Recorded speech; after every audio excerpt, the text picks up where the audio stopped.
와주셔서 고맙습니다. 별 말씀을요. 저는 이번에 그 세계 네. 지도를 펼치면 네. 돈의 흐름이 보인다 이 책 보고 오 되게 깨알 상식이라고 해야 될까? 고맙습니다. 어떤 그 세계사, 세계의 경제, 네. 금융을 한눈에 쉽게 이제 펼쳐서 알게 되는 예. 되게 좋은 책이더라고요. 예. 제 목표가 그거였어요.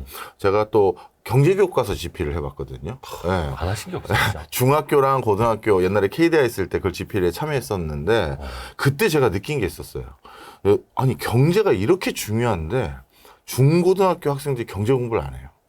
그렇죠, 그렇죠. 네. 필수가 아니죠. 수능이 안 나오니까. 네. 수능 과목 선택 과목도 있긴 한데 선택 과목. 으로도 안 해요. 그래서 왜 안 하니 물어봤더니 어려워서. 해야 할 거는 범위는 너무 방대하고. 네. 점수 안 나오는 거죠. 그래가지고 또 성인 되면 그럼 배우느냐? 경제가 어렵잖아요. 그렇죠, 그렇죠. 관심이 없어. 머리 아프죠. 네. 그래서 제가 뭐 국가를 위해서 할 수 있는 거는 아무것도 없는 것 같고, 이거 하나 하자. 내가 책을 재밌게 쓰고 쉽게 읽게 쓰자. 그게 내가 그나마 하고 갈 수 있는 일인 것 같다 생각이 들어서요. 딱 그 표현이 제가 원하던 표현이에요. 화장실에 가서 딱 아무 챕터나 한 챕터 딱 국가 딱 읽고 화장실 끝나고 그냥 어디다 던져놓으면 되는 책. 그게 다음에 제가 또 원하는 봐도 책. 되는 그렇죠. 그래서 무슨 기승전결이 차이타하게 뭐 이론적으로 있는 책이 아니라 쉽게 조금씩 경제 지식을 함양하다 보면 이 구슬 깨다 보면 목걸이 되는 것처럼 네네네. 제 목표가 그거예요. 네. 거의 뭐 알쓸신잡 약간 이런. 예, 그런 겁니다. 저도 그래서 몰랐던 것도 많이 알았고. 고맙습니다. 거의 한 10여 개 국가인가? 거의 20개 가까이 이제 다뤄지고 있는데, 뭐, 책 이야기를 다 하기는 너무 많으니까, 몇몇 개 국가만 좀 이야기를 좀 네. 좁혀서 한번 좀 여쭤볼게요. 우선 이게 경제로 따지면 사실 이 나라를 빼놓을 수가 없어요. 인터넷 밈 중에 아마 여러분 그거 들어보신 적 있을 텐데, 세계에서 약간 이상한 일, 이해가 안 되는 일을 벌어져서 이게 어디 때문인가 하고 하나의 나라를 조져보면 이 나라가 나온다. 그게 영국이다라는 맞습니다. 표현이 있잖아요. 예. 옛날에는 패권 국가 예, 이기도 그렇죠. 했었고. 예. 왜 그럴까요? 왜 항상 영국이 등장합니까? 그럴 수밖에 없는 이유가 있어요. 영국은 대영제국 시절에 자신들의 식민지로 가지고 있었던 국가가 50개국이 넘거든요.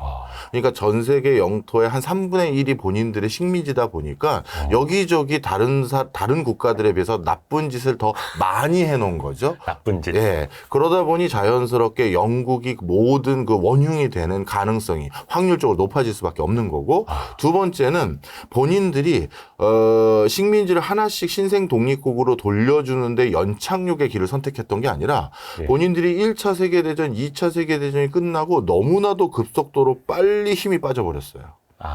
그러다 보니까 미국의 압박이나 여러 신생 독립국의 자생적인 목소리가 높아지면서 빠르게 나올 수밖에 없었던 거예요. 나중에 컨트롤이 안 되는 거죠. 식민지가. 그렇죠. 예. 그래서 그리고 미국이 또 컨트롤 못하게 일부러 조장한 것도 있고.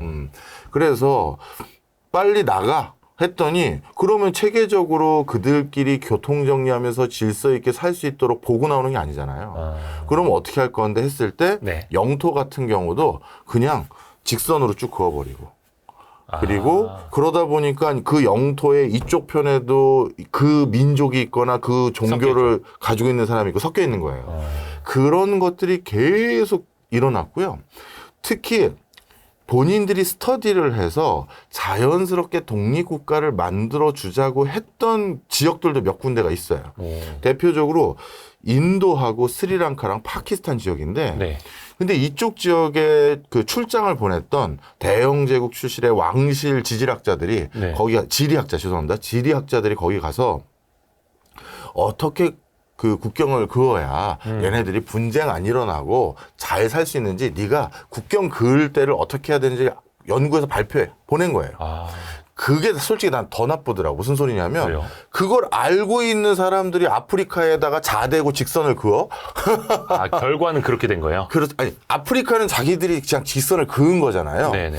그래서 아프리카에서 이렇게 직선으로 자대고 국경을 그리면 무슨 문제가 생길지 알던 사람들이 그었다는 게 일단 나쁘다는 거고, 그리고 인도는 우리 인도에서는 그렇게 하지 말자. 잘 빠져나오자 해서 그 연구진을 보냈는데 이 연구진이 무슨 생각인지를 모르겠어요. 이 사람은 일단 제일 중요하게 생각한 게 종교였어요. 그런데 생각을 해보세요. 종교가 우리나라도 교회 다니는 사람, 절에 다니는 사람 섞여 있죠. 다 섞여 있잖아요. 네네. 그래서 어떻게 했냐면 정말 황당해요.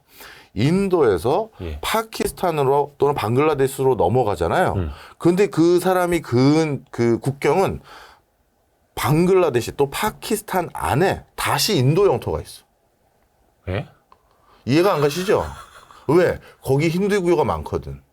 아, 그래서 이렇게 영토 안에 이렇게 또 이상하게 또 된 거야? 인도가 있는 거예요. 자, 그래서 인도에서 파키스탄 국경을 넘어가다 보면 다시 인도 국경이 나오는데 네. 아직 안 끝났어요.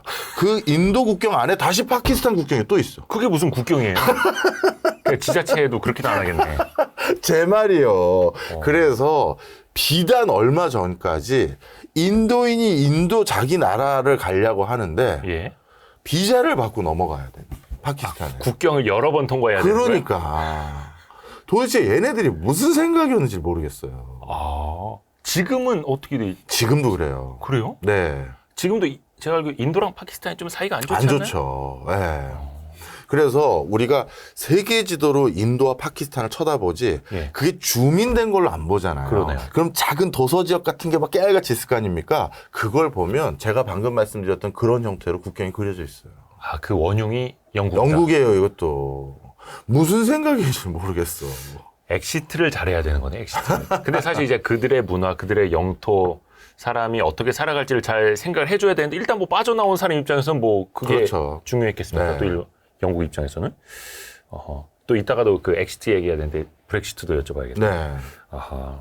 그렇게 해서 세계 식민지 50개국을 관리하던 것, 네. 거기서 엑시트 하던 것에서부터도 문제가 많이 발생했고. 네. 근데 예전에 이제 영국이 미국이 패권국가 되기 전까지는 세계 최강국이었잖아요. 그렇죠. 근데 이 책 보니까 그 최강국이 됐던 배경에 특허가 있었다 하더라고요. 맞습니다. 어떻게 특허 강국이 됐던 거예요? 사실 영국은 유럽 전체 대륙에서는 변방 국가였었지 한 번도 주도권을 갖거나 패권 국가가 아니었던 시절이 있어요. 그러니까 산업혁명 전에. 전이죠. 예. 그 전에는 영국은 우리 뭐 미드나 이런 데 보시면 아시겠지만 네. 프랑스나 이런 데가 강국이고 이탈리아가 강국이지 네. 오히려 영국은 변방에 목축업하면서 양목 키우는 그런 나라였어요. 지리적으로도 좀 변방이긴 맞아요. 하죠. 네. 맞아요.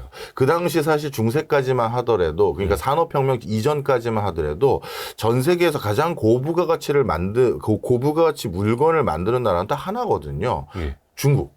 그 다음에 과학기술이 꽤 수준 높은 국가들이 또 모여있는 데가 의외로 중동이에요. 그러다 보니까 아시아에서 물류 거점 지역에 위치하고 있는 오스만 제국이라든가 이탈리아라든가 유럽에서는 뭐 농지도 워낙 많고 부욕한 땅 가지고 있는 프랑스 네. 이쪽 지역이 부강한 나라지 영국은 저 변방에 그거 가져다 쓰는 변방 국가였어요. 아, 그런데 영국 내부에서도 위정자들이 야 우리도 언젠까지 이렇게 지낼 수는 없잖아. 네. 그러면 우리가 도대체 할 수 있는 게 뭔지 생각해보자 했더니 유럽의 각 국가가 부강해지는 데 있어서 나름대로 기술들 장인들의 기술들이 굉장히 중요한 역할을 했다라는 걸 영국에서 깨달아요. 그래서 어떻게 했냐면 유럽 본토 많은 국가들이 가지고 있는 특허 법률보다 영국에서는 훨씬 특허를 강하게 보호해주는 그런 법안을 만들어버린 거예요. 그랬더니 유럽 본토의 여러 엔지니어들 또는 그 당시 공업 활동하는 길드들이라고 하는 사람들 네. 있죠. 이 사람들이 야 우리가 이거 개발한 거 이거 우리나라에서는 특허로 보호 안 해주는데 영국 가면 이것도 보호해준대. 이런 소문이 나기 시작한 거예요. 예를 들어 이런 거 있잖아요. 우리가 바카스 하나를 누가 만들었어. 네네네. 이거 초대박 났어. 네. 그래서 우리 둘이 바카스와 유사한 바커스를 만들었어. 그러면 이건 누가 보면 카피인 거고 네. 나름대로 우리가 성분 살짝 바꾸고 이름 바꿨으니까 우리 딴에는 또 이거 우리의 인풋이 들어간 거잖아요. 네네네. 이게 참 애매모호하잖아요. 그런데 영국은 그런 것들 다 들고 오세요. 제가 다 특허로 보호해주고 기간도 늘려주고 침해했었을 때 제대로 보상금 받게 해줄게. 이걸 한 거예요. 아, 그게 다른 나라에는 그런 제도가 없을 때. 그렇죠. 미비하거나 없을 때. 물론 특허와 관련된 법률을 제일 먼저 만든 건 이탈리아예요. 그래서 이런 사람들이 먼저 보호받을 수 있도록 하자라고 했지만 그 보호하기 위한 세부 조치를 강하게 안 했던 거죠. 아하. 그런데 영국에선 우리는 확실히 챙겨드립니다. 특허 침해받으면 했더니 유럽 각 지역의 엔지니어들이 점점 영국으로 몰리기 시작했고 그 자양분이 결국 영국에서 산업혁명이 촉발되는 결정적인 계기를 만든 거예요. 아하. 이 산업혁명 이후부터 이제 영국이 예. 초강대국으로 드라이브를 걸기 시작하는 거고요. 아하. 이 영국을 보고 또 강대국이 된 나라가 있죠. 독일입니다. 독일. 독일은 저거구나. 변방에 있는 국가가 강대국이 되는 방법은 특허가 중요한 거구나. 이걸 인식하게 됐고 그래서 독일은 더 한술 묻고 더블로 가를 결정하는데 네네. 특허 말고 새로운 제도를 독일에서 처음 만들어요. 실용신안. 실용신안. 네. 특허는 그래도 네네. A라는 걸 만든 전례가 있으면 예. B라는 걸 들고 오지 않으면 특허로 인정하지 않습니다가 예. 특허예요. 예. 완전히 새로운. 예. 그런데 실용신안은 A를 A-로 살짝 개선, 개량만 해도 그렇죠. 그걸 실용신안으로 인정해줘. 인정해 주잖아요. 근데 그 실용신안 법이 없을 때는 그걸 인정 안 해줬잖아요. 근데 우리 독일은 그것마저도 보호해 드릴 테니 다 독일을 오십시오. 한 거예요. 그래서 실용신안 법안을 제일 먼저 입안한 독일이 또 제조 강국이 됐죠. 그리고 영국을 아버지의 나라로 여기는 아들 나라 있죠? 미국. 미국이요? 미국은 영국이 자기 아버지 나라가 전 세계 최강 국가가 된 원인 중에 어디에 뭐가 있는지 알잖아요. 네네네. 그래서 미국은 독립 선언 이후 예. 헌법 1조에 네. 발명자와 저작자를 보호하기 위한 규정이 헌법 1조에 들어가 있어요. 오. 특허 보호 조항이. 아. 그래서 미국도 저래야 우리도 영국처럼 될 수 있는 거야. 경제에서 뭐가 중요한지를 아는 거죠. 네. 그 블러드가 지금까지 와서 미국이 원천 기술이나 핵심 기술, 선도 기술이 막 주구장창 쏟아지고 기술 분쟁 한번 잘못 걸리면 그냥 전 재산 탈탈 털리는 이런 그 보호 조치가 강한 나라가 바로 미국인 이유가 바로 그때부터 원리가 있었던 거죠.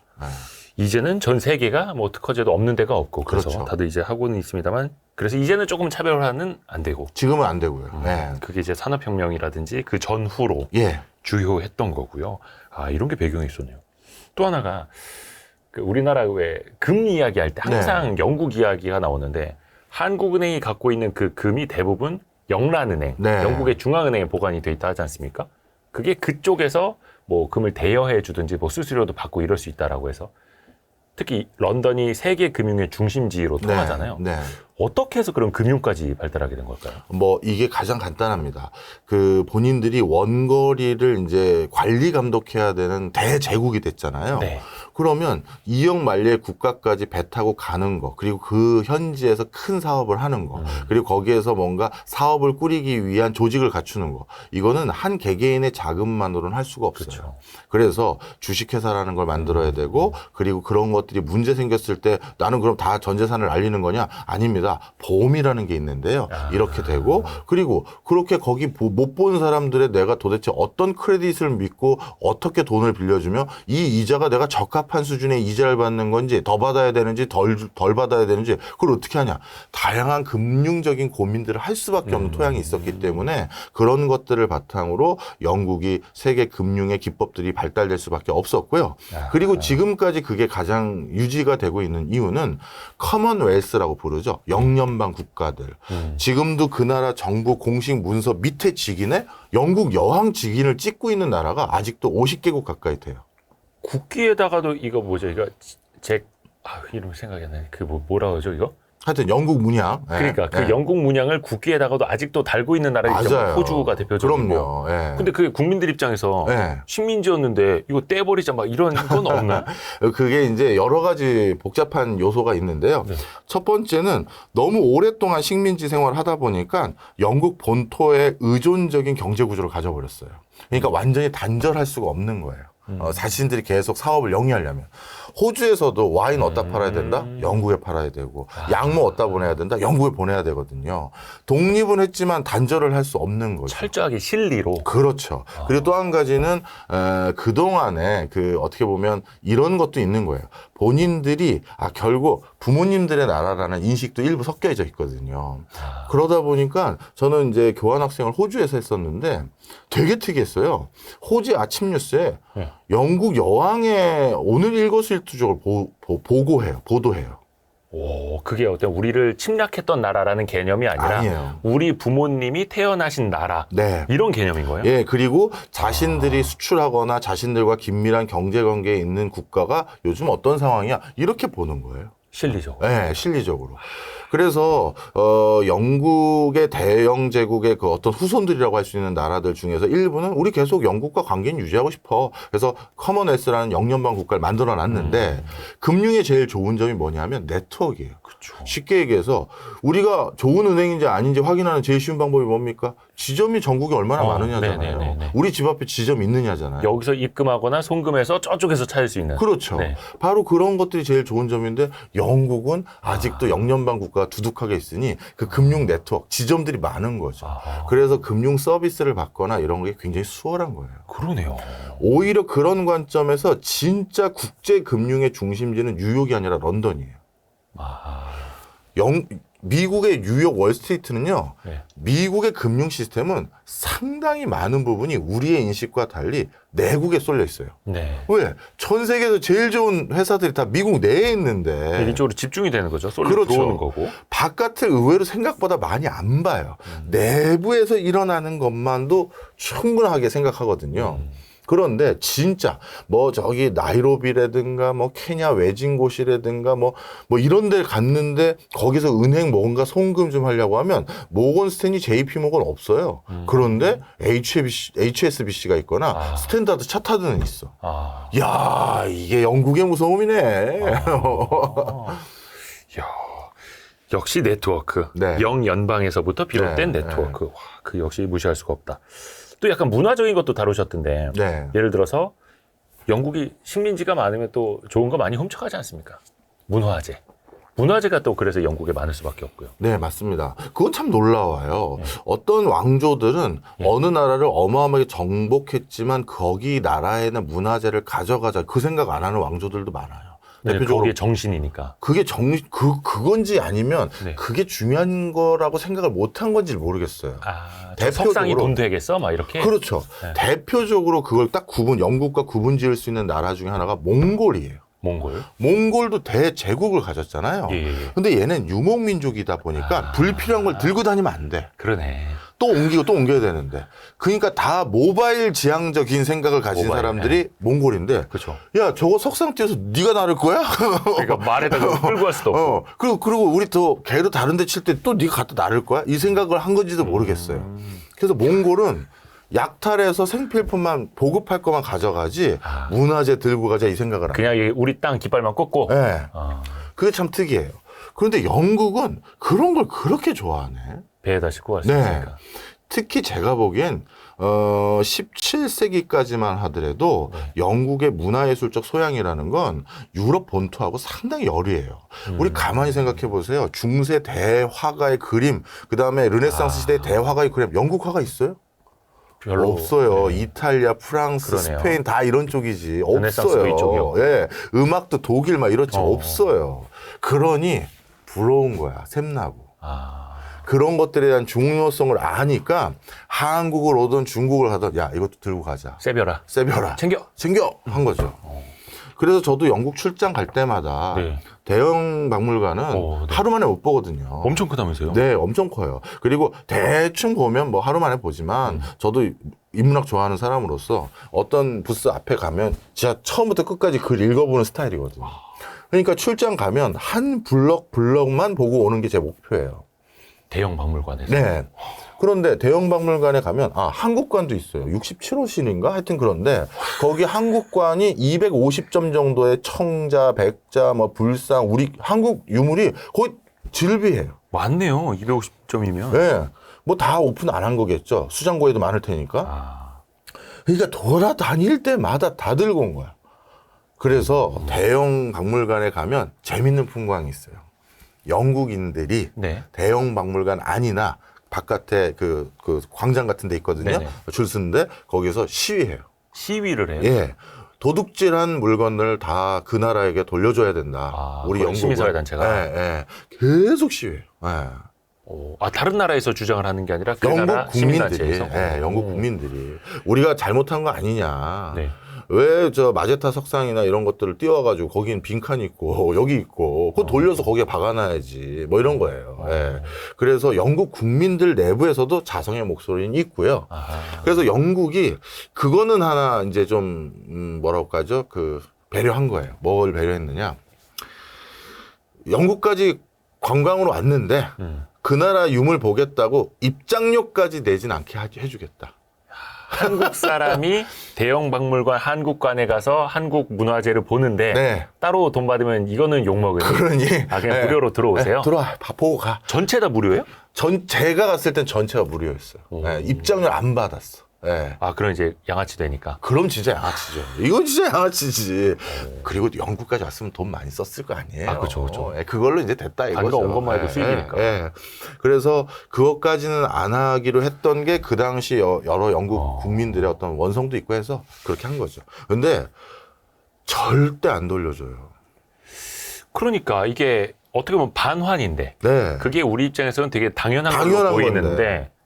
근데 가끔 하나씩 돌려줄 때도 뭔가 되게 선심 쓰듯이 무슨 뭐 이렇게 정상회담할 때나 정상 방문할 때 뭐 이렇게 하잖아요. 그거 돌려준 거 아니죠. 장기 임대예요. 아 우리가 가져온 임대. 임대예요. 다시 돌려줘야 돼. 그 다른 나라한테도 그래요, 영국이? 네, 다 그래 다. 네, 절대 안 돌려줘요. 네. 그건 또 무슨 심보지? 아, 그 우리가 장기 임대해서 이제 안 돌려주면 되는 거 아닙니까? 아, 이게 또 이상하지. 모르겠어요. 그래서 그때 뭐 프랑스에서는 우리 직지신경인가 그거 가졌을 아, 때도 네네네네. 그때도 장기 임대였어요. 뭐예요? 모르겠어요. 역시 이게. 국제사회는 그냥 힘이 맞아요. 거의 국제사회는 깡패지. 네 힘이에요. 네. 아, 일단 그래서 힘이 세야 된다. 힘이 세야 돼요. 아, 우리도 그래서 나중에 대형 박물관에 이제 털어온, 이러면 안 되는구나. 근데 여기서도 영국이 예전에 2차 대전 끝나고도 네. 경제적으로 엄청 어려워졌던 어려웠죠. 시절에 문화예술로 다시 한번 또 부흥을 했다라면서요. 예. 그때가 이제 마가렛 대처 시절인데요. 네. 그런 표현을 하진 않았는데 네. 워낙 대처가 이거에 신경을 많이 썼기 때문에 대처가 이런 연설, 스피치를 한 걸로 오인되고 있는 명문장이 있어요. 디자인 or 리자인. 아, 디자인을 선택하든지 사임해라. 요. 이런 표현을 했다고 한 거예요. 근데 디자인으로 죽고 산다. 네. 다 탈탈 뒤져봐도 그렇게 표현한 적은 없고요. 아.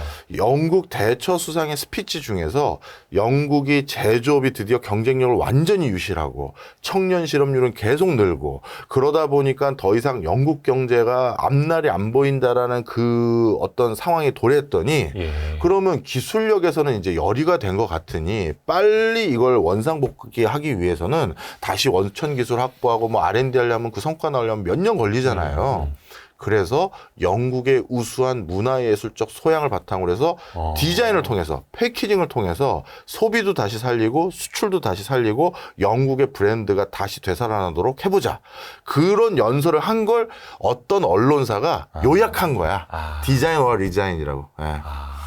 원래 그 훌륭한 사람들의 명언은 또 그렇게 만들어지잖아요. 그렇죠, 그렇죠. 또 후세가 또 만들어주는 거니까. 그래서 영국이 그 당시 영국 경제를 살리는 대안으로 디자인을 설정을 했는데 이건 진짜 엄청난 해안이에요. 네. 왜냐하면 지금 한국 사회에서도 저는 디자인의 중요성을 엄청 역설하는 몇 안 되는 학자 중에 하나거든요. 네네네. 저 같은 사람이 역설해서 이게 도대체 말빨이 안 먹히는 건지 모르겠는데 제가 이런 소리 많이 합니다. 우리 사회의 가장 큰 문제 중에 하나가 고용 없는 성장이잖아요. 네네. 뭔가 성장을 했는데 일자리가 없어요. 자동화돼 있고 다 해외로 공장 나가고. 그렇죠. 반도체라든가 자동차라는 건 고용 유발 개수가 엄청 낮아요. 그렇죠. 그런데 부가가치는 높아요. 그죠? 아. 그러면 부가가치도 높으면서 고용 창출 역량도 높은 게 뭐가 있느냐? 다 디자인 관련 산업이에요. 아 그래요? 대표적으로 명품 생각해 보세요. 그거 그냥 장인 몇 분이서 계속 뭐 이러고 만드는 거 아니에요? 그렇죠. 말 그대로 그게 그 장인이 어떤 모양으로 디자인을 하고 어떻게 공예를 하는지가 그게 디자인 역량이거든요. 손이 들어가니까. 그렇죠. 그게 다 핸드메이드니까 놀랍고. 그럼 교수님 그런 가방 몇 개 팔아서 얼마 번다고요? 얼마 번다는 게 아니라 지금 프랑스의 시가총액 1등 그렇죠. 회사가 세계 1위 부자가 그 1위 부자인데 그거 제가 계속 얘기하는 거거든요. 그리고 이거 손으로 한 땀 한 땀 만들었다라는 이 택은 인공지능이니 뭐 자율주행 이걸로 넘을 수 없는 아우라가 있는 거예요. 그죠. 아무리 로봇으로 제작했다 그래도 그건 값 안 쳐주죠. 안 쳐주잖아요. 아무리 그게 튼튼해도. 그래서 이 우리 같이 이제 고용이 필요하고 일자리가 창출되면서 고부가가치 산업을 해야 될 국가에서 반드시 갖춰야 될 게 디자인 역량이고 디자인을 기반으로 한 산업이다. 이거를 히스토리컬하게 봤더니 영국이 그 해안이 있어서 그걸 뛰어넘었어요. 미국을 비롯해서 많은 어떻게 보면 신생 독립국들은 자신을 오랫동안 통치하고 지배했던 영국에 대한 향수도 있는 부분이 있거든요. 그래서 특이한 게 인도의 총리나 정치 어떻게 보면 리더들은 전부 유학 어디로 간다? 옥스퍼드 캠브리지예요. 식민지를 했던 곳이니까 거기로 안 가. 그런 게 아니라 거기를 가서 공부해 와야 주류로 인정받아요. 참 특이하죠. 그렇죠. 그러다 보니까 바로 자신들이 가지고 있는 어떤 뭐라 할까요? 네임밸류를 또 디자인으로 승화하면 이거는 당연히 제값을 받을 수 있다 생각을 해서 그 진짜 가장 그 IMF 외환위기까지 갔던 그 영국이 디자인으로 다시 되살아났다 해도 과언이 아니죠. 사실 디자인이라는 게 이게 예술을 산업화하는 거잖아요. 네. 그러면서 부가가치도 키우고. 맞습니다. 근데 저는 영국의 디자인 별로 딱 떠오르는 게 없는데. 아니에요. 버버리하고 런던 캡이라고 해서 택시 모양하고. 그런 뭐 약간 소비재로 그러면 그럴 수 있는데, 네. 자, 우리 아이폰 만든 예.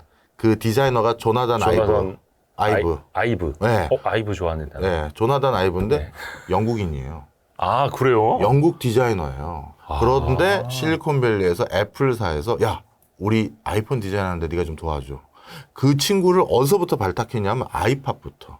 맞아. 네. 근데 조나단 아이브는 원래 IT 기기 디자인하는 친구가 아니었고요. 이거는 스티브 잡스의 해안도 좀 들어가 있는데 욕조 만들고 그 욕실 디자인하는 사람이었어요.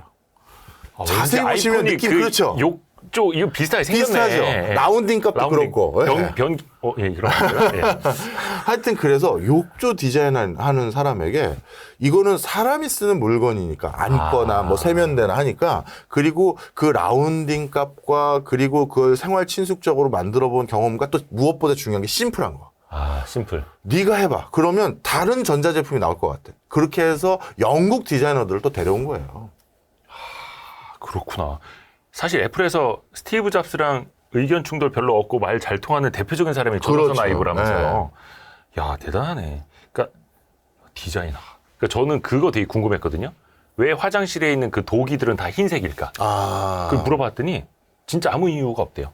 그냥 깨끗해 보여서. 맞아요. 다른 색깔 다 해봤는데 지저분해 보이고 흰색이 제일 예쁘더라. 네, 끝. 맞습니다. 그러니까 단순한 거. 네. 이게 역발상이기도 하네요. 조나단 아이브의 나라. 몰랐습니다.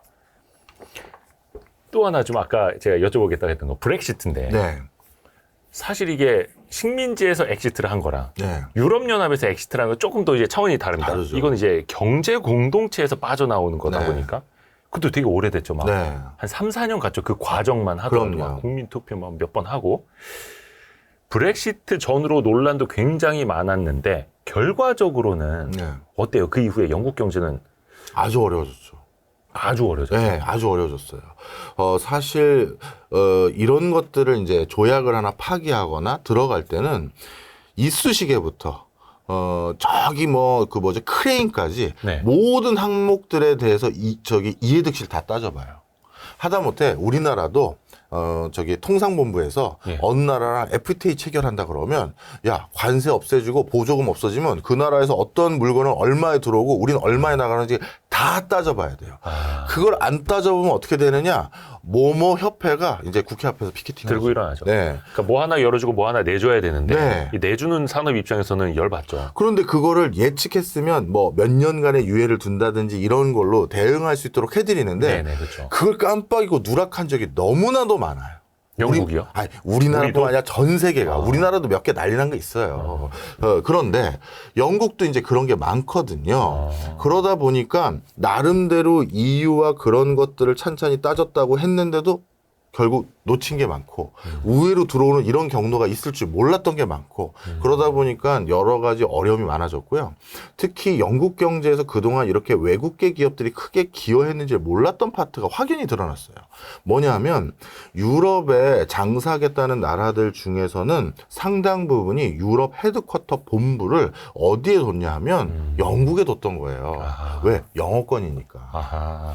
불어하는 사람으로 인력 채우기 쉽지 않고 예. 스페인인도 마찬가지고 다 그렇잖아요. 예. 그래서 영국에 본사를 뒀던 많은 회사들이 영국에 본사가 있으면 이제 EU 프리패스가 안 되니 다른 데로 옮겨야겠다 해서 상당 부분 금융회사들은 네덜란드로 갔고요. 그다음에 일부 제조회사들은 프랑스로 갔고 그리고 벨기에로도 일부 가고 다 흩어져 버린 거예요. 그래서 그게 또 한 가지 문제가 생겼고요. 우리에게 주는 가장 큰 시사점은요. 영국이 나이가 드니까 가치관이 바뀌는구나. 가치관이 바뀐다고? 네. 영국은요. 영국을 대표하는 주간지 하면 뭐 떠오르세요? 영국을 대표하는 주간 이코노미스트지? 이코노미스트지. 네네네. 그 이코노미스트지의 무서운 점은 영국에서 영국인이 보는 원래 매거진인데 전 세계에서 보죠. 전 세계 거를 다 보도해요. 뭐 콩고 민주공화국의 다음 주 총선이 있는데요. 근데 그 영국인들이 그걸 다 관심 있어요. 왜? 옛날에 다 자기네가 그렇죠. 왔다 갔다 하던 지금도 영토가. 거기 지점 있는 은행도 있을 수 있고 아니면 내가 보부상 형태로 뭐 보찜 가지고 뭐 그 콩고 민주공화국에 영국에 뭐 갖다 주기도 하고 이런 사람들이 있거든요. 네네네. 그래서 그게 그렇게 잘 나가는 거예요. 자, 그런 영국이 옛날에는 그래서 바깥을 알고 싶고 바깥으로 나가고 들어오기도 만들고 이걸 지향했던 나라인데 초고령 사회가 되니까 그게 싫대. 런던에도 이슬람교도만 200만 명이 살거든요. 런던 시내만. 예. 그러다 보니 우리가 생각하는 영국은 이런 건 아니야. 내가 이제 남은 노년, 내 인생 얼마 산다고 내 노년을 안정적으로 마무리하려고 하는데 지금 이렇게 불법 체류자 많아지고 여기가 이슬람 거리인지 런던 거리인지 모를 정도 이거 원하지 않아. 근데 왜 이렇게 됐는가 봤더니 EU의 정책 기조, 자유무역과 전 세계와 자유롭게 교육을 할 수 있으니 EU에 들어올 수 있으면 영국에 들어올 수 있는 거거든요. 우린 이거 싫어. 우린 이제 우리끼리 따로 갈게 하고 나온 거예요. 그때 나오기를 원했던 사람들 중에서는 상당 부분의 적지 않은 사람들이 경제적으로 데미지 있을 거 알고 있습니다. 그럼에도 불구하고 나올래요. 한 거예요.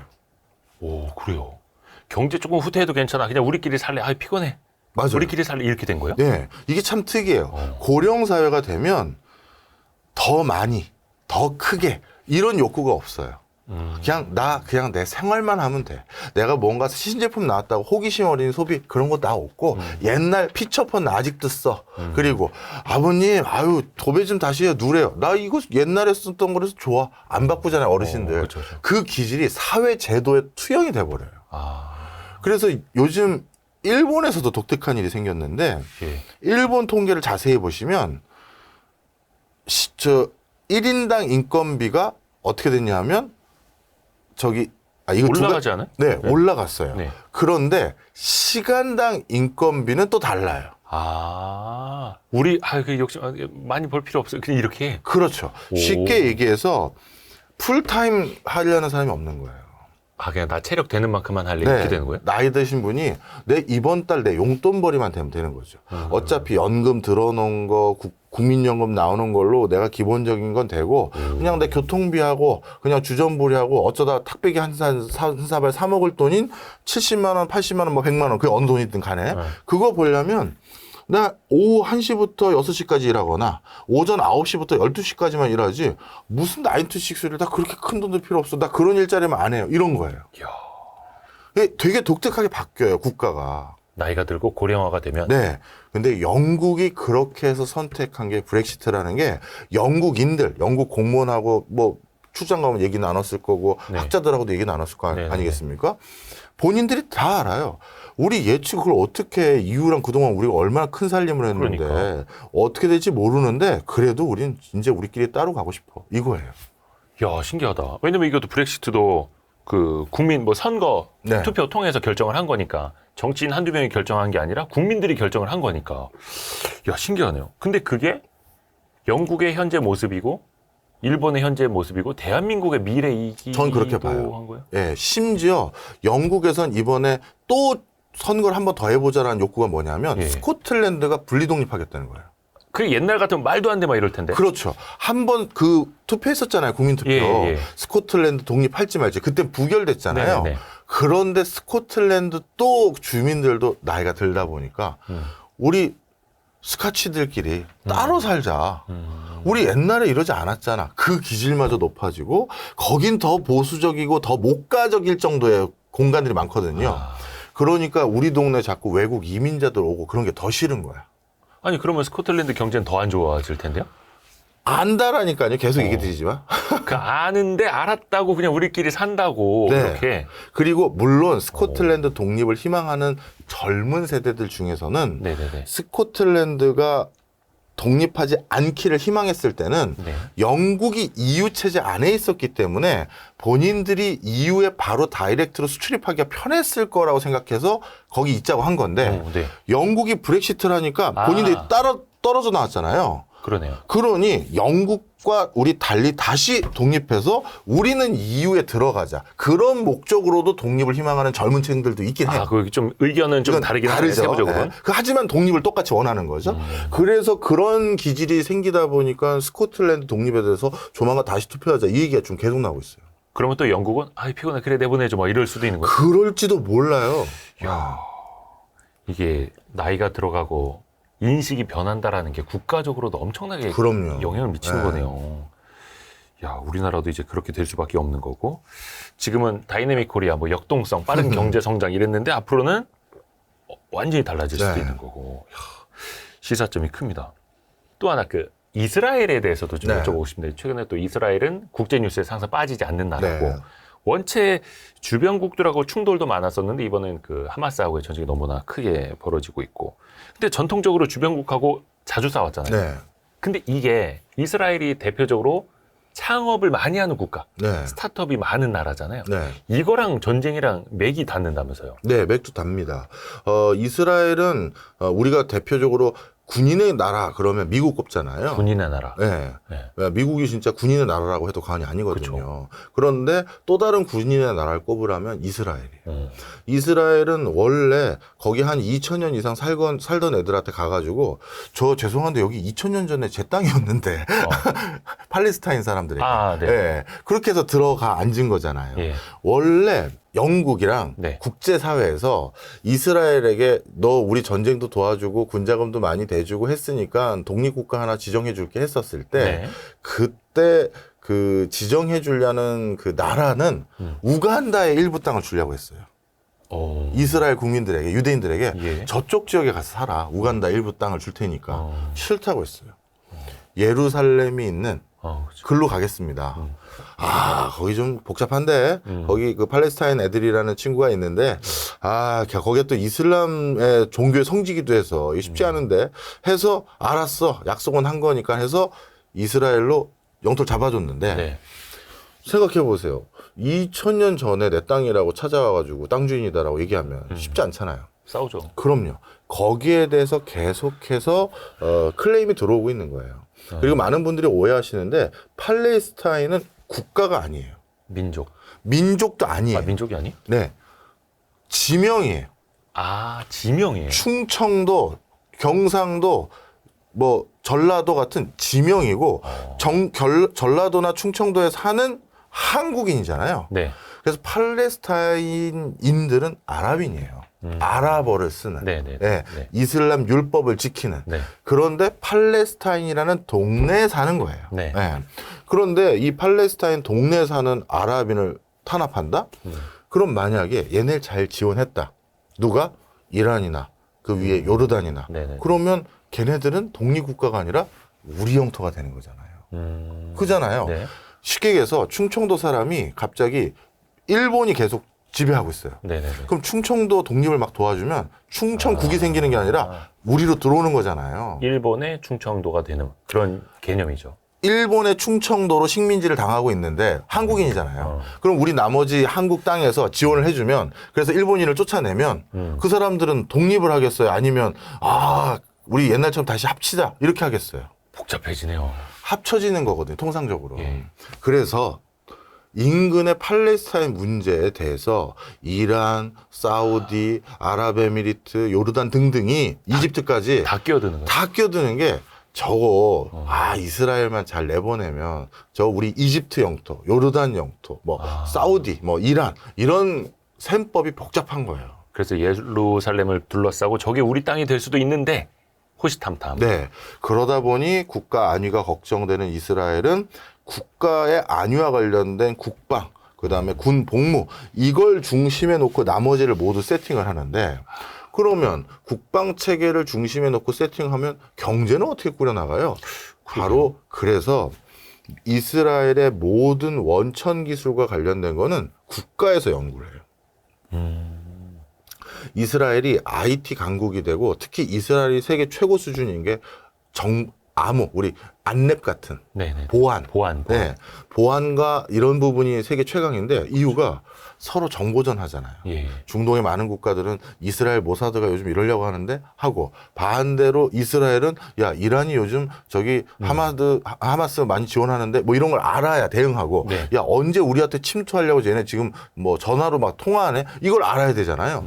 그래서 국가 방위 때문에 이런 정보 탐색이나 방어를 연구하다 보니까 사이버 보안에 세계적인 회사가 거기서 많이 생긴 거죠. 근데 이게 세계적인 회사가 많이 생긴 게 제가 군 복무할 때 네. 모사드와 함께 이 암호 체계를 만든 사람이 접니다. 그래서 사내 컴플라이언스나 사내 보안을 제가 제일 잘할 수 있어요. 그래서 제가 군 복무 때 배웠던 그 스킬 가지고 스타트업 차렸습니다.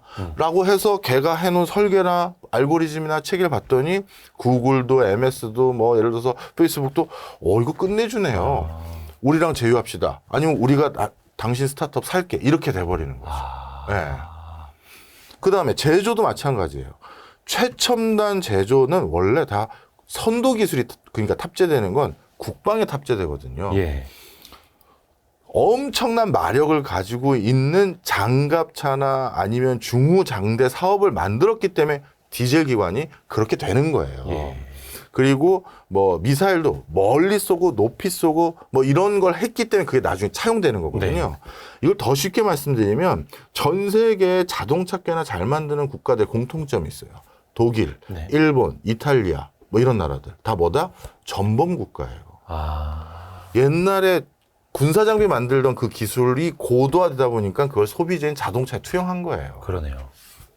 그런 이유로 이스라엘이 제조와 관련된 이런 원천 기술을 국방을 워낙 신경 쓰다 보니까 거기서 다 배우거나 R&D를 해서 성과를 가지고 오는 거죠. 그런데 특이한 게 안타까운 거라고 해야 될지 특이한 거라고 해야 될지 이스라엘은 내부 시장이 너무 협소하죠. 작죠. 그러다 보니까 규모감 있게 직접 제조를 할 수는 없어요. 제조가 경쟁력을 갖추려면 규모감 있게 공장을 설립을 해야 단가가 낮아지거든요. 그런데 내수 시장만 가지고는 그 공장이 안 나오니 이스라엘의 여러 엔지니어들과 경영자들이 선택한 방식은 일정 기간 이스라엘 내부에서 실증 단계로까지만 확인을 해보고 네. 야 이거 통하겠는데 하면 자신들이 개발한 그 원천 기술을 외국에 로열티 주고 팔아버려요. 그리고 런닝 개런티만 받거나 네. 아니면 그냥 외국에 턴키로 다 넘겨버리고 그 과정에서 과실만 먹는 게 이스라엘의 전략 전술이에요. 직접 만들 수 있는 건 안 되니까. 그렇게 해서 우리가 대표적으로 쓰고 있는 게 뭐예요? USB잖아요.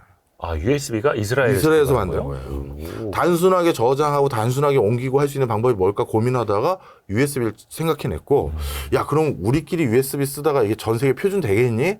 의미 있는 큰 나라에 이거 표준 특허처럼 팔아버리자 해서 이렇게 다 들어간 거죠. 그러니까 어떻게 보면 이제 불안한 국방 네. 상황이 IT의 강국이 된 네. 거고 보안과 그렇고 뭐 제조도 마찬가지인 네. 거고. 근데 이제 이스라엘이 아까 군인의 나라, 국방이 중심인 나라라고 네. 표현을 해주셨는데 여기는 여성도 징병제로 의무 맞아요. 복무해 2년인가 남자가 3년, 여자가 2년. 뭐. 그게 또 어떤 트릭인지에 따라 또 달라요. 그래요? 네. 트랙에 따라서 네. 뭐 장교로 갈 거냐 뭐 다 예, 다르겠죠. 그리고 고등학교 졸업하면서 아주 우수한 애들은 바로 국방과 같이 대학 교육 같이 하는 데로 보내버려요. 걔네가 초슈퍼 엘리트들이에요. 예. 완전 엘리트는 네. 더 더 복무를 봉이 길게. 길게 하는 거죠. 예. 사회에 나가서 뭐 창업회가 아니라 예. 일단은 군대에서 길게 일하고 나가서 그 다음에 창업회 예. 이렇게 되는 그게 또 그래서 그것 때문에 있는 특이한 현상이 있는 게 우리나라는 죄송하지만 학교 어디 나오셨어요? 어디 본 것 같은데? 막 그러잖아요. 네, 네. 이스라엘은 그게 아니야. 군부대 어디였어?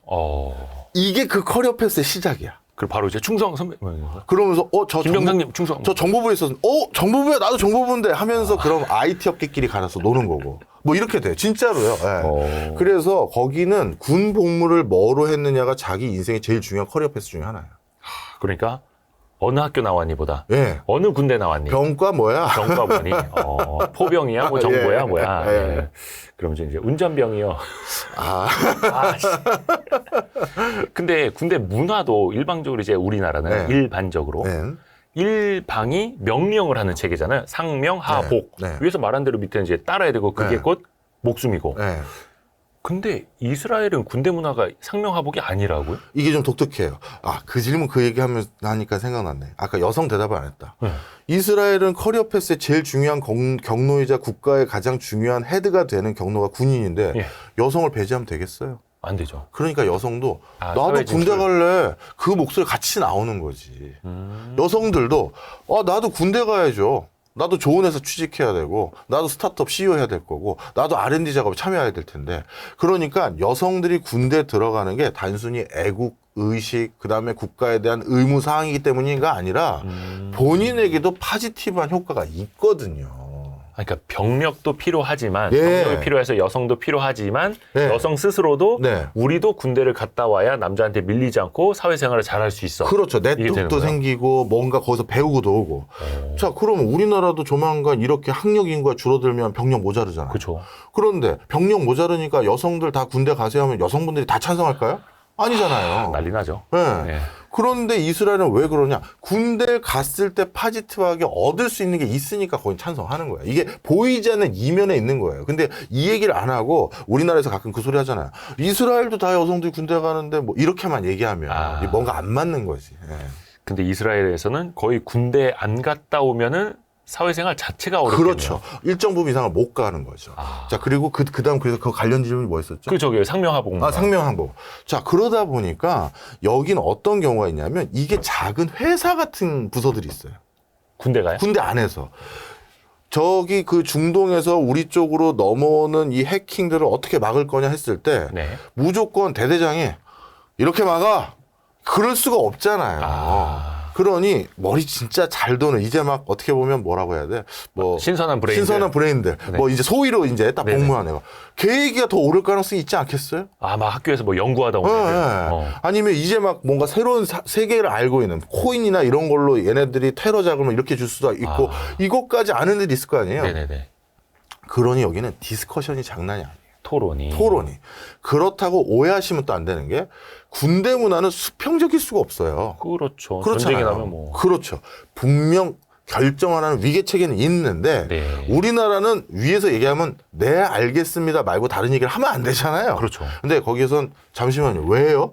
이 질문을 할 수 있고 아니 이게 더 낫지 않습니까? 이 질문을 할 수도 있고 그럼 그 윗사람이 그것도 일리가 있네. 내가 검토해 볼게. 할 수가 있는 거라는 거죠. 위계가 아예 없는 건 아니고. 근데 그게 전쟁에서 이기기 위해서 살기 그렇죠. 위해서 그런 체계가 되어 있는 거예요. 네. 위기 속에서 토론이 가능한 군대. 그렇죠. 우리나라에서 그랬다가는 그건 아니지 말입니다. 이랬다가 이제 바로 고문관이죠. 고문관. 야 니네 고문관 들어왔다며? 하면서. 근데 어떻게 보면은 그 항상 그 위태로운 그런 상황이 그런 자유로운 토론 문화를 군대에서도 만든 거고 네. 그게 스타트업의 어떻게 보면 문화적 발로가 된 거예요. 네. 그리고 하나가 더 있어요. 이 자유로운 토론 문화가 있을 수밖에 없었던 게 네. 워낙 이게 전면전으로 한번 화끈하게 1, 2년 싸워서 승, 패 이게 아니라 게릴라전을 계속하잖아요. 그러다 보니까 무슨 상황이 어떻게 터질지 모르는 거야. 그러니 이 디스커션을 하면서 상황 대응 능력, 상황 분석 능력이 커지고 그걸로 인한 문제 해결 능력을 배가하는 효과가 있다는 걸 알아낸 거예요. 군 내부에서. 그런데 군에서는 그래서 이 테러를 대응하기 위해서 문제 해결 능력과 상황 판단 능력을 높이기 위한 디스커션 문화를 만들어 놨는데 네. 이 문제 해결 능력과 상황 판단 능력은 어디서 필요해요? 스타터. 그렇죠. 창업해서 그렇죠. 사업 구조 짜고 돈 벌 때. 이게 선순환이 그려지는 거예요. 야. 그러니 국가에서도 군대에서 그런 토론식 문화가 계속 정착되길 권하는 거죠. 야, 토의에서 하라고 이렇게 바뀌어버린 거죠. 근데 우리나라에서는 상명하복 문화에 있다가 바로 이제 창업하면 머리 조금 굳는데. 굳죠. 네. 근데 상황 대응 능력과 네. 문제 해결 능력. 네. 생각해보면 이게 비즈니스에서 정말 제일 중요한 거고. 거죠. 네. 야, 그래서 이스라엘은 국민 뭐 몇 명당 창업한 회사 수로 따지면 압도적인 1위라면서 네. 인구 자체가 뭐 적기도 네. 하거니와 탈피오트 네. 이런 문화도 나오더라고요. 예, 이 탈피오트가 아까 말씀드렸던 가장 그 군 내부에서의 헤드, 헤드. 그 브레인들. 브레인들. 그러니까 제일 우수한 애들만 모아가지고 탈피오드라는 걸 만들어서 그들끼리 네트워크도 쌓고 그들끼리 국가 아젠다에 대해서 또 산업 현장에서 논의하게 만드는 거예요. 완전 엘리트 코스네요. 코르스죠. 예. 그래서 이 뭐 수평 문화를 지향하기 때문에 엘리트를 양성하지 않거나 그러지 않아요. 엘리트가 가져다주는 사회적 파급 효과, 부가가치 창출 능력이 얼마나 좋은지 잘 알거든요. 그래서 이 탈피오드 같은 경우는 상당히 많은 사람들이 또 아이비 대학에 진학해서 또 공부하고 온다든가 실리콘밸리에 가 있다든가 또 다시 국가에 봉직한다든가 이 어마어마한 브레인들 네트워크가 생기고 탈피오드이자 당연히 유대인들이지 않겠습니까? 네, 네, 네. 그럼 전 세계 유대인들과의 네트워크도 네트워크. 어마어마하죠. 네. 그렇죠. 그래서 그 유대인들이 뭐 밀어주고 끌어주고 네. 월가에도 많이 진출해 있고 미국에서는 뭐 거물들 많고. 맞아요. 이 월가가 그래서 또 특이해요. 네. 이스라엘이 어떻게 보면 기술만 고민하고 스타트업만 여기서 하자 하고 하는 그게 될 수 있었던 가장 큰 이유도 스타트업으로 기술만 잘 확보하면 누가 뒤에서 땡겨준다? 월가에서. 투자해주고. 왜? 왜냐하면 뉴욕이 이게 또 되게 특이한데 이게 전 세계를 이제 다룬 책을 썼던 이유가 그런 건데 뉴욕은요, 델 아비브라는 이스라엘의 두 번째 도시거든요. 여기에 살고 있는 유대인 숫자보다 뉴욕에 살고 있는 유대인 숫자가 많고요.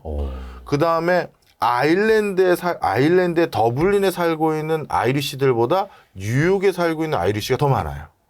그리고 이탈리아의 어디라고 해야 되나? 그 디자인 관련한 어떤 그 소규모 도시들 있지 않습니까? 네네네네. 그런 소규모 도시들에 살고 있는 이탈리안 숫자보다 뉴욕에 살고 있는 이탈리아 숫자가 더 많아요. 그러니까 뉴욕이 굉장히 독특한 거예요. 그러니 자 생각해 보세요.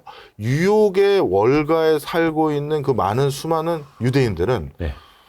영국이나 이탈리아 상황까지도 다 알 수 있는 네트워크가 거기 있고 그러네요. 자금력은 전 세계에서 제일 많이 가지고 있고 네. 그러니까 이스라엘이 해야 될 역할 분담은 확실해진 거죠. 우린 기술을 확실하게 개발하고 스타트업으로 우리의 묘목까지 키웠습니다. 이제 큰 돈 주시면 이거 확 잘하게 할 수 있어요. 그럼 뉴욕에서 다른 유태인 네트워크가 주는 거죠. 그래서 역할 분담이 된 거예요. 그래서 그게 계속해서 선순환이 되는 거고. 네. 근데 이스라엘이 아시다시피 약간 주변이 이른바 적국처럼 이제 둘러싸여 있지 않습니까?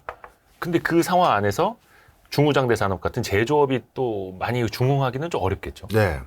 그래서 지금은 좀 많이 섞였는데 한때 이스라엘 출장을 초창기에 가면 시중에 돌아다니는 차는 딱 한 대밖에 없어요. 한 브랜드. 스즈키. 일본 차요? 네. 그게 또 스즈키 회장이 또 보통 사람이 아니에요. 이 사람이 이스라엘한테 가서 흔히 말해서 뭐 유튜브니까 공중파 아니니까 쇼당을 본 거예요. 야, 너희 조그만 땅에 전 세계 자동차 브랜드를 다 들어와 봤자 그 부품 교체할 때마다 니네들한테 갑질한다. 3배 받고 4배 받고 이렇게 스즈키에게 통으로 넘겨. 내가 다 싸게 해줄게. 그래서 한동안 이스라엘에 돌아다니는 차 2대 중에 한 대는 다 스즈키였어. AS 센터도 막 통일하고 통일해주고 막 벌크로 부품 갖다 주고 막 기술 이전 같이 뭐 해주는 것도 해주고 해서 그걸로 제조가 그만큼 영향이 환경이 안 되는 거죠. 그래서 그럴 정도로 그게 안 되다 보니 이렇게 들어온 국가들도 많고 하는 상황이었는데 지금은 그냥 뭐 워낙 글로벌 유통망이 이제는 빵빵하니까 지금은 현대차도 많이 보이고 그래요. 근데 이스라엘이 뭔가 자기네 기반을 지키기 위해서 콘센트 같은 것도 표준이 막 다르다면서요. 예, 그건 좀 설명을 드릴게요. 그 얘기는 달리 말하면 벤츠라든가 포드라든가 도요타가 저 이스라엘 시장 한번 내가 초토화시켜? 반덤핑으로 차 탁 납품해서 전부 몰아내고 내가 그냥 싹 아도쳐서 먹어? 이럴 수가 있잖아요. 저 작은 시장이니까. 예. 그거를 어떻게든 지켜야 자동차와 관련된 부품 회사 창업도 여기서 일어날 거고 새로운 실험도 여기서 생길 거 아니에요. 그러기 위해서 외국 회사들이 이스라엘 시장에 어떻게든 관심이 적게끔 만들기 위한 여러 보이지 않는 허들들을 만들어 놨는데 그 중에 하나가 콘센트 플러그 모양을 전 세계에서 이스라엘만 쓰는 독특한 모양이 있어요. 그럼 어떻게 되느냐? 예를 들어 우리 삼성으로 따지면 삼성의 어느 해외 주재원 파트에서 파트장님이 야 우리 뭐 웬만한 전 세계 국가 다 수출하고 있는데 매출 신장할 만큼 해서 또 들어갈 나라 없어? 이스라엘 안 들어갔는데요? 그거 좋다. 거기 TV 좀 팔아보자. 야 시장 조사 해봐. 했는데 전체 인구수는 얼마 안 되는데 야 그럼 갖다가 그래도 팔아. 근데 문제가 있습니다. 왜? 이스라엘은 콘센트가 특이하게 생겼어요. 다 바꿔야 됩니다. 110V에 220이야. 그거 갖다 주면 되잖아. 아니에요. 여긴 되게 특이해요. 그래? 그럼 이걸로 또 만들어야 돼? 시장 규모 얼마라고? 야, 접어. 이걸 원하는 거예요.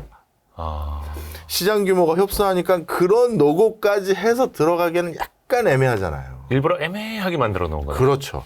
그래서 자국 내부 시장은 지키면서 요 지켜준 시장으로 딱 실증까지만 해보라는 거죠. 스타트업들이. 네, 써보게끔 하는. 그거 해서 나가라. 그러니까 국가를 철저히 생태계 관점에서 디자인한 이야. 나라가 이스라엘인 거예요.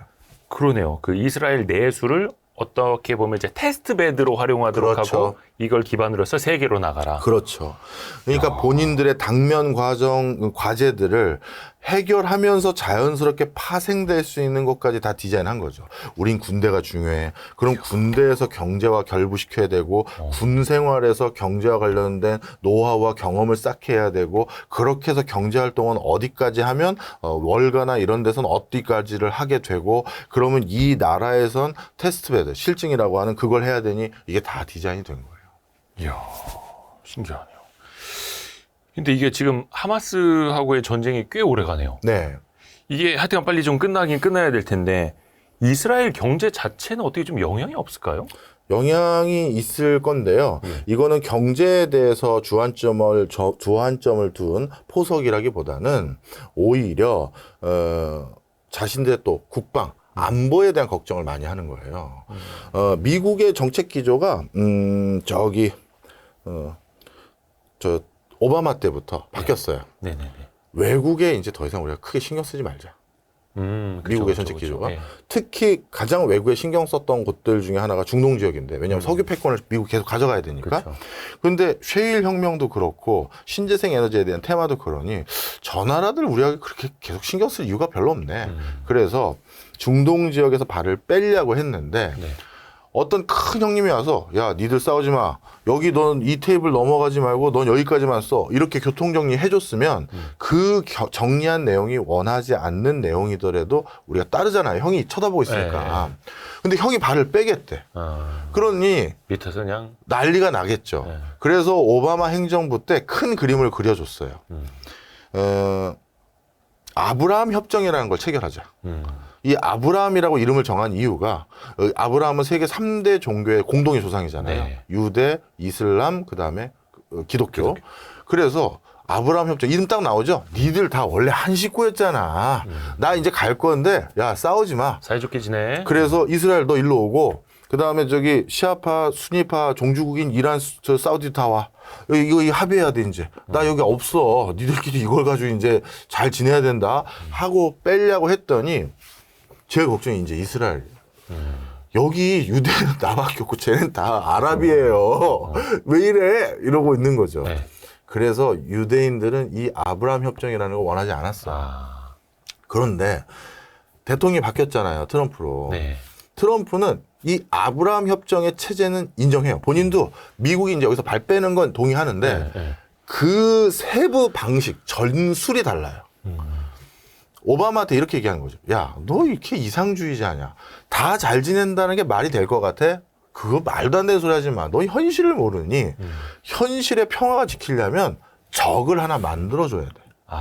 그래야 팽팽한 긴장감 속에서 이게 유지가 되는 거지. 이 바보 같은 놈 하면서 어떻게 했다? 시아파는 빼고 아브라함 협정을 하자. 일부러. 순위인 사우디는 워낙 아주 뭐랄까 혈맹 관계니 예. 사우디에다가 나머지 순위파하고 이스라엘만 붙이고 그리고 니네 이란은 안 돼. 빠져. 하고 이란의 핵협정을 일부러 다 철회해버리고 네네네. 그리고 이란의 그 국가 영웅이라고 불리우는 총사령관을 드론으로 그냥 저격해버렸잖아요. 네네네. 트럼프 대통령이. 전쟁을 부추긴 거죠. 어떻게 보면. 긴장 관계를 그렇죠. 만들어 놓은 거예요. 만들어 놓은 거예요. 그래서 요렇게 대립각을 딱 세워줘야지 우리가 빠져도 지네들끼리 쟤도 만만한 애가 아니고 말이지. 우리도 만만한 사람이 아니고 이렇게 되는 거지. 그거 다시 잘 지낸다고 하면 될 것 같아. 이렇게 생각한 거예요. 트럼프는. 그런데 다시 바이든은 오바마랑 같은 연장선이잖아요. 이란 우리 다시 경제 제재 풀게. 다시 잘 지내보자. 그럼 니네 원하는 게 뭐야? 했더니 이란이 보기엔 얘네들이 이거 뭐 대통령 바뀔 때마다 우리 가지고 노는 것도 아니고 좋다. 경제 제재 풀어서 우리 이란 석유도 다시 사준다고 하니 우리 원하는 거 하나야. 핵 만들게. 그래서 그 우주 발사체 연구마저 하게끔 한다고 했고 핵융합 시설을 만들겠다고 한 거예요. 근데 핵융합 시설과 우주 발사체 두 개 있으면 이거 딱 붙이면 끝나죠. 끝나는 거거든요. 네. 그거를 허용해달라고 하니까 바이든이 계속 야 이거 말고 다른 거 가져와봐. 우리 이제 다시 잘 지내보자. 네네네. 이러고 있는데 그게 안 되고 있는 사이에 이스라엘의 정책 기조가 이러다가 진짜 다 화해하고 잘 지낼 수 있다고 미국이 착각하는 것 같다. 내가 도발을 걸어줄게.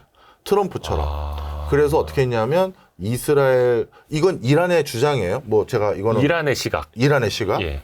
이란의 그 브레인이라고 불리우는 핵물리학자이자 국방부 차관이 있어요. 예. 이 사람이 얼마 전에 또 암살당했어요. 예.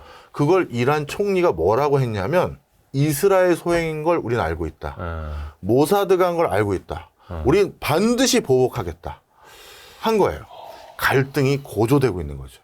그러다가 이스라엘이 더 갈등을 고조시킬 수 있는 큰 명분이 하나 생긴 거죠.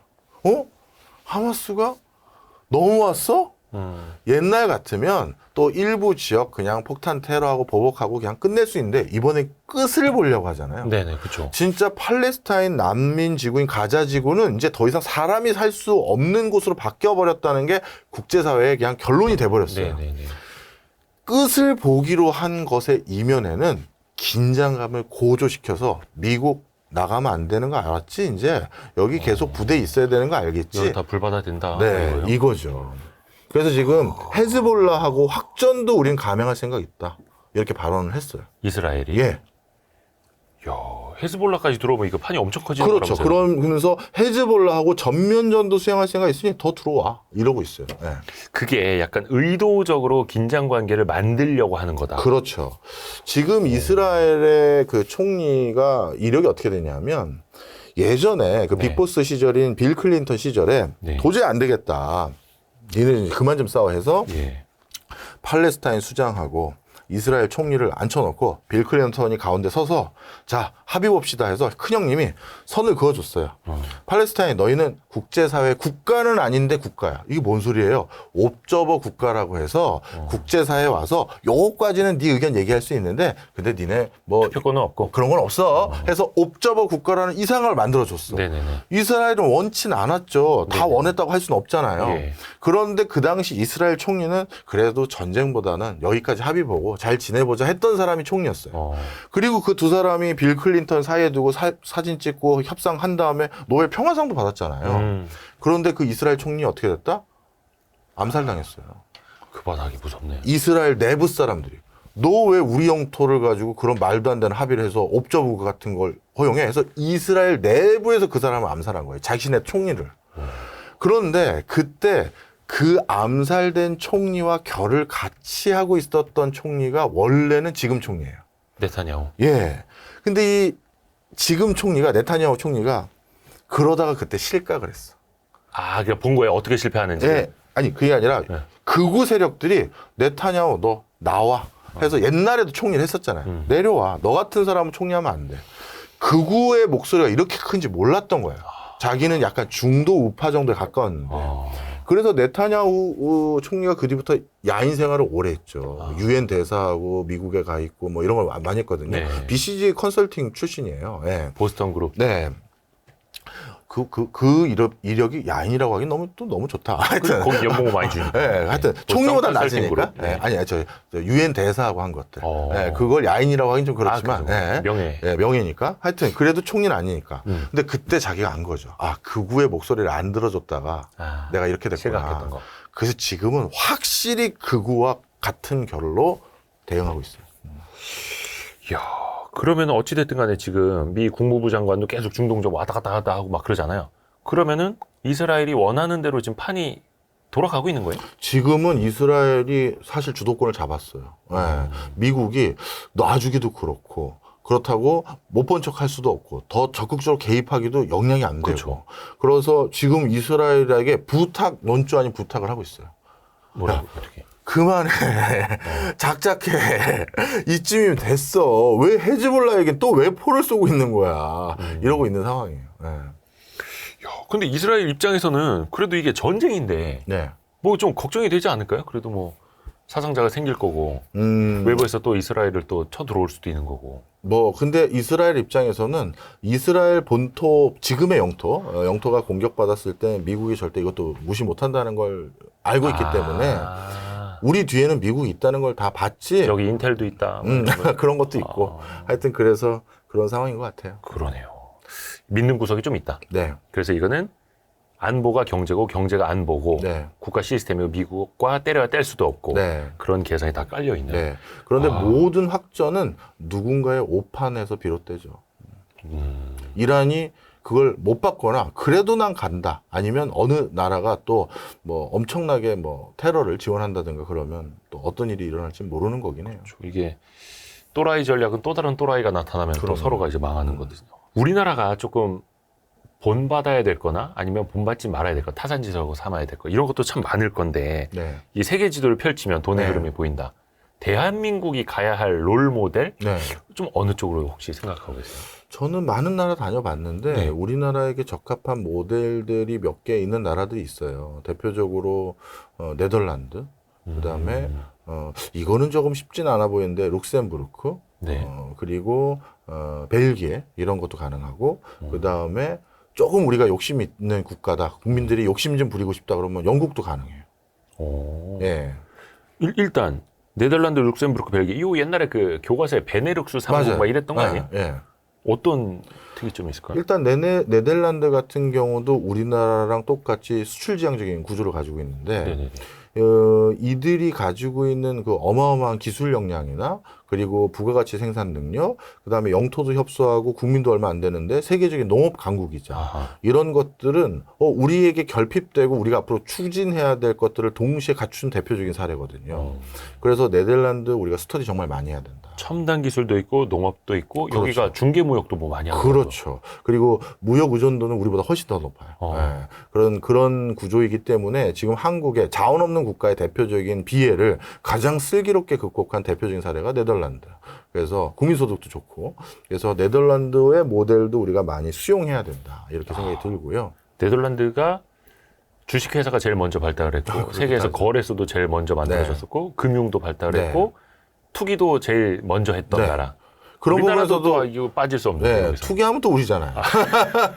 약간 성향 비슷한. 네, 성향 비슷하죠. 그러네요. 뭐 반도체 기술도 그렇고 네덜란드랑 네. 좀 비슷한 게 있네. 네, IT 있어요. 쪽도.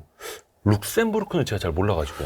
예, 룩셈부르크는 우리나라는 어쩔 수 없이 강소 국가를 지향할 수밖에 없잖아요. 네네네. 인구 숫자도 뭐 억이상 되기가 쉽지가 않고 자원도 없고 그러다 보니까 룩셈부르크가 살아가는 방법은 전 세계에서 룩셈부르크를 가면 웬만한 건 다 할 수 있어요. 그래요? 규제가 없기 때문에.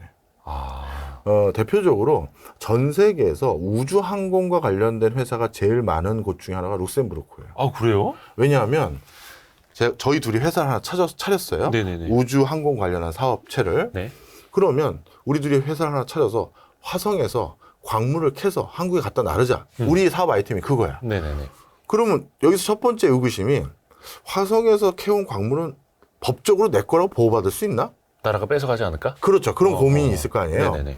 그래서 룩셈부르크는 바로 이런 그레이 존에 대한 거를 무조건 시장 편의주의적으로, 시장 친화적으로 다 해줘요. 안 뺏어갈게. 다 네. 막 이렇게. 다른 나라엔 법도 없어. 그러니 나중에 이거 다 캐놨는데 그제 와서 이거 국가 겁니다. 가져가면 다 낭패잖아요. 네네네. 그래서 룩셈부르크는 이런 탑 이슈에 대해서 가장 발빠르게 대응해서 자, 다 보셨죠? 저희 룩셈부르크는 우주에서 캐온 광물을 그 회사 소유로 인정해주는 유일한 국가입니다. 그랬더니 저기다 회사를 차려야겠네. 그럼 안 뺏어가겠네. 이렇게 돼버린 거예요.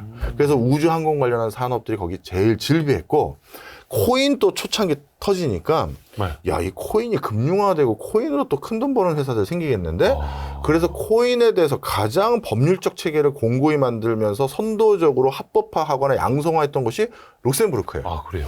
그래서 우리나라 넥슨이라는 예. 게임 회사가 코인 관련한 자회사를 어디서 설립했느냐? 룩셈부르크에 설립한 거예요. 네. 그리고 또 다른 게임 회사 두 군데도 거기 회사가 있었고 이게 이제 룩셈부르크가 먹고 사는 방법이에요. 워낙에 이제 작은 나라니까. 네. 그렇게 해서 세계의 어떤 돈과 기술을 끌어들이는. 그렇죠. 우리나라도 지금 지향하는 바가 다 선도 기술이잖아요. 네네. 2차 전지, 전기 자동차, 자율주행 자동차, 양자 컴퓨터, 우주항공, 뭐 반도체. 이거 계속 우리 그 노령화되고 있는 우리만으로 못할 수 있거든요. 그러면 여긴 다 합법화하니까 여기 와서 하세요. 그러면 그걸로 국가 경제 갈 수 있는 부분이 있죠. 첨단 기술과 자본을 끌어들이는. 네. 근데 그걸 다 규제를 풀어버려서 그렇죠. 규제를 또 명확하게 만들어줘서.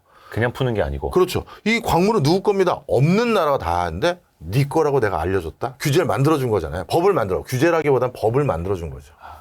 갖고 들어오는 놈 네 거. 뭐 이런 식으로. 예.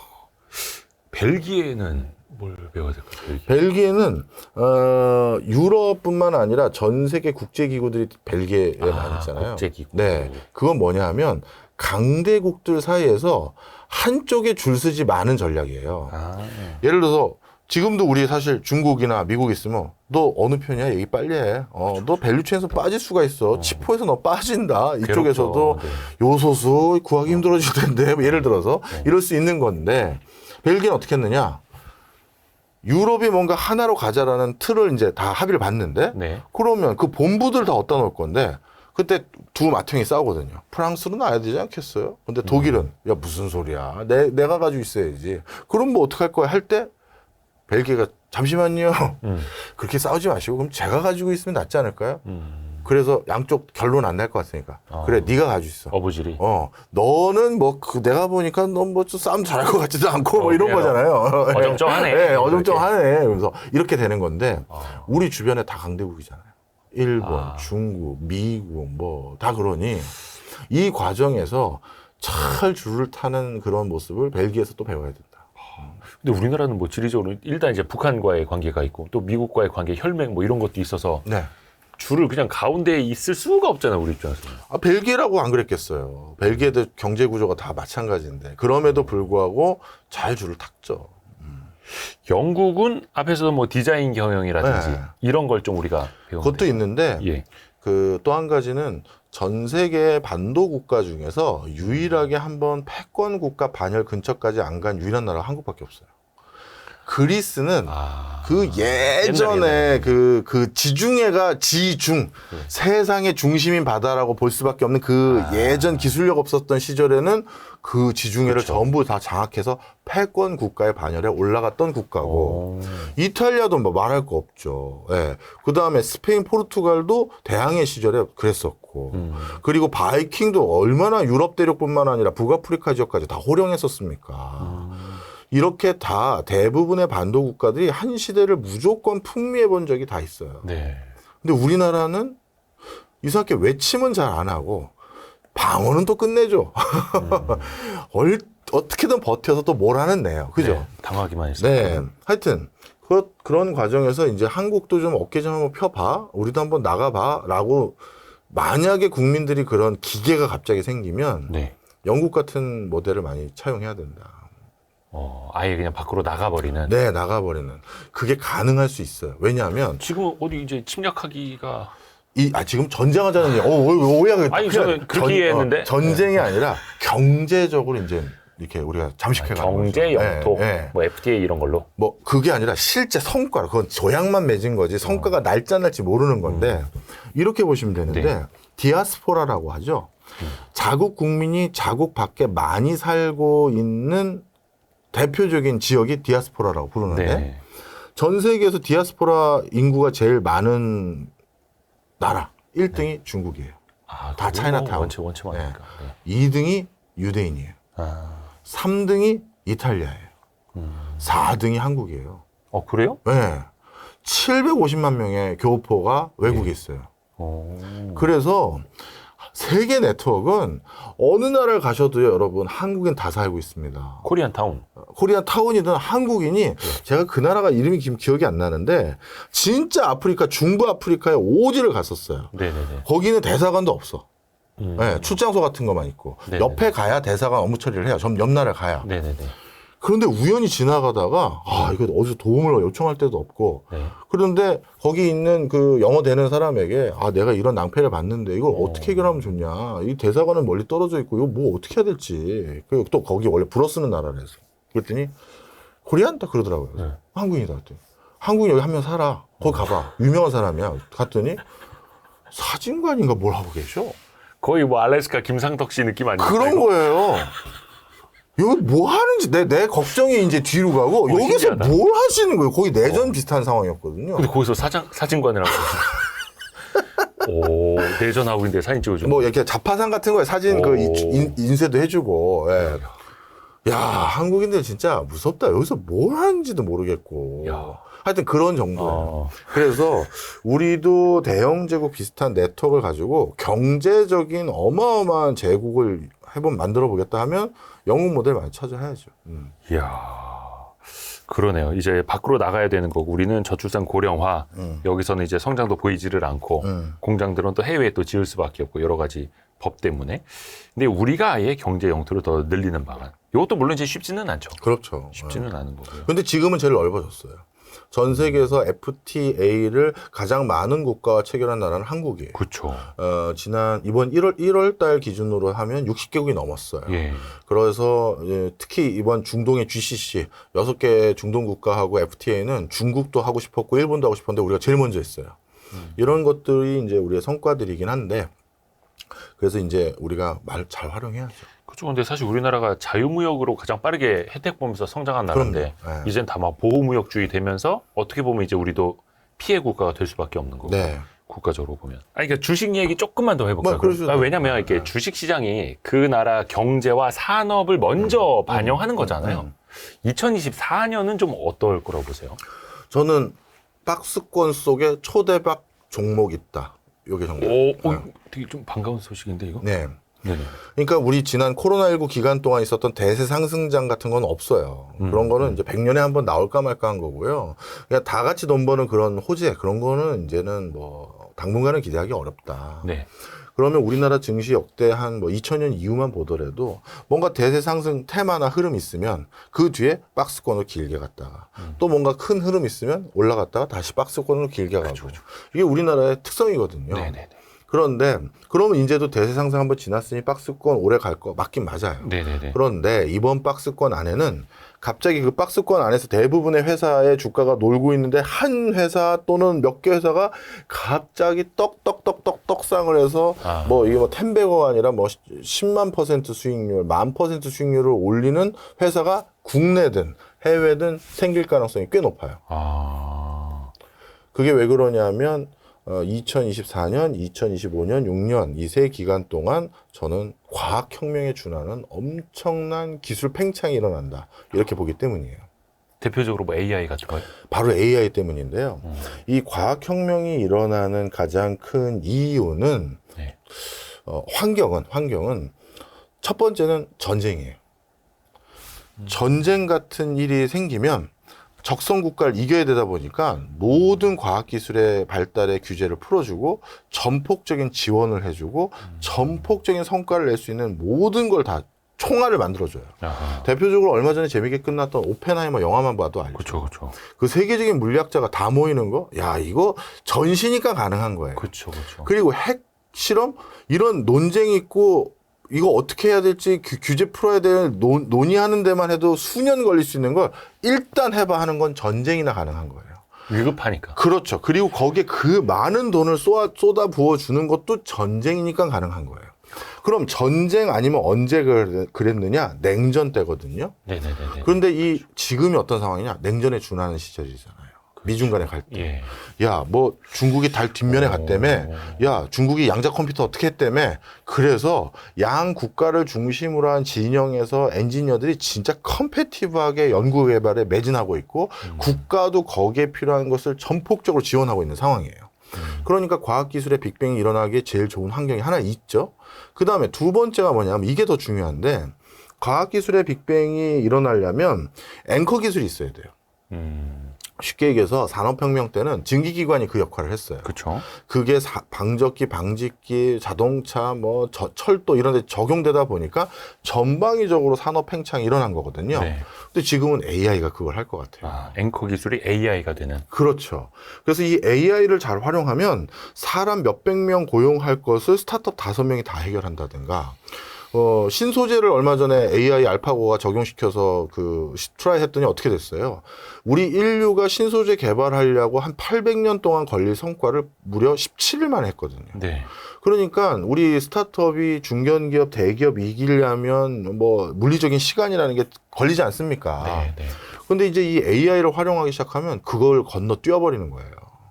그러다 보니까 옛날에 IT 처음 붐 일었을 때 5년 만에 구글이 시가총액이 빵 터지고 페이스북이 빵 터지고 했던 거와 똑같은 일들이 몇 개 회사에서 터질 거예요. 그래서 그런 것들에 대한 길목을 잘 지키고 있으면 대세 상승은 기대할 건 없지만 AI라는 원천 기술을 가지고 범용 기술을 가지고 이 회사가 석유화학에 아니면 신소재 아니면 신재생 에너지 아니면 또 뭐가 있을까요? 금융에 이렇게 활용해서 코스트를 1000분의 1로 줄이고 그 지점 개수가 마치 뭐 1억 개 지점을 가진 것과 똑같은 은행을 만들었다고 예를 들어서 네트워크 효과로. 그런 걸 해버리면 게임 체인저죠 그게. 근데 약간 이제 의문시 되는 게 AI 같으면 뭐 챗GPT, 오픈 AI, 뭐 구글, 뭐 아마존도 이번에 한다고 하는데 다 이제 미국에 많이 있잖아요. 근데 과연 우리나라에서도 그렇게 좀 크게 성장할 수 있는 큰 파워를 보여줄 수 있는 기업이 과연 나올 수 있을까? 많은 분들이 AI를 오해하시더라고요. AI가 마치 스마트폰처럼 생각하는 것 같아요. 그 AI 미국에서 하잖아요. 아니에요. AI는 계속 말씀드리지만 범용 기술이에요. 그 위에 어플리케이션이 이제 얹어지는 거거든요. 네. 자, 예를 들어 이렇게 생각하시면 이해가 쉬울 거예요. 인터넷을 미국에서 발명했어요. 그럼 인터넷 발명한 회사에 투자를 하는 건가요? 아니잖아요. 그 고속도로 위를 달리는. 그렇죠. 그걸 가지고 뭘 하는 회사인데 SNS 대환하는 회사고요. 뭘 하는 회사인데 저희는 그냥 이제 비행기 티켓을 여행사에서 하는 게 아니라 앱으로 하면 되고요. 그거잖아요. 그렇죠, 그렇죠. 그걸 찾아내는 거지. AI 그 원천 기술, 그래서 오죽하면 AI 원천 기술 개발하는 대표적인 회사 이름이 뭐예요? 오픈 AI잖아요. 그렇죠. 이번에 챗GPT에서 그 마켓 앱 마켓도 열었고. 그러니까요. 그래서 이거는 범용 기술이지 이거 그냥 인터넷이라고 생각하셔도 돼요. 그 위에서 뭐 할 건데를 이제 찾아야죠. 예를 들면 우리나라에서는 좀 어떤 게 가능할까요? AI 기술을 인터넷처럼 활용해서 치고 나갈 수 있는 회사. 이게 더 무서운 게 우리가 그 전에 이런 빅뱅은 스마트폰이 마지막이었었거든요.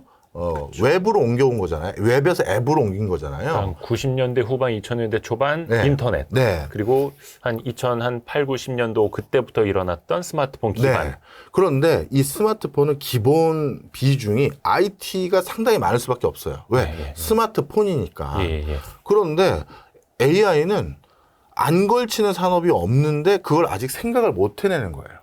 아까 말씀드렸듯이 AI 처음 만들 때 신소재 개발하는데 이거 쓸 줄 알았겠어요? 아하. 뭐 한국은 뭐 초전대추에 이런 거 우리가 막 실험하고 압력 넣고 온도 가하고 화학 처리해서 야 이게 나왔나 안 하나 옥신각신할 때 AI로 17일 돌려버렸더니 뭐 예. 신물질 이런 게 있어요. 그게 초전도체인지 알아보세요. 여기까지 온 거잖아요.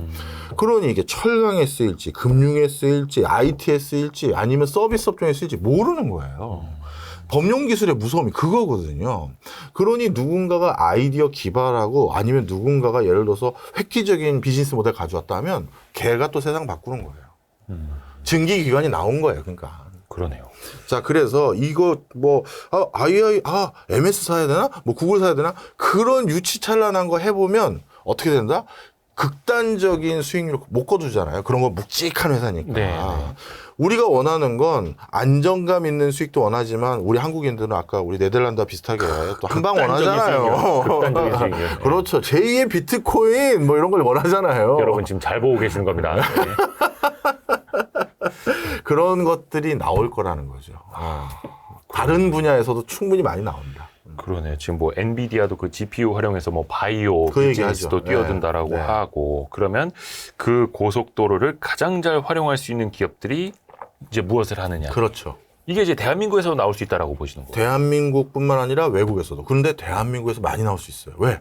우리나라는 인공지능이 고도로 발달하기 위해서 갖춰야 될 유일한 조건, 자체 플랫폼 기업들이 있고 자체 자국어로 된 언어도 많아요. 그럼 한국 시장이라는 그래도 적지 않은 시장에서 제2의 네이버, 제2의 카카오 같은 게 인공지능 기반으로도 또 나올 수가 있는 거죠.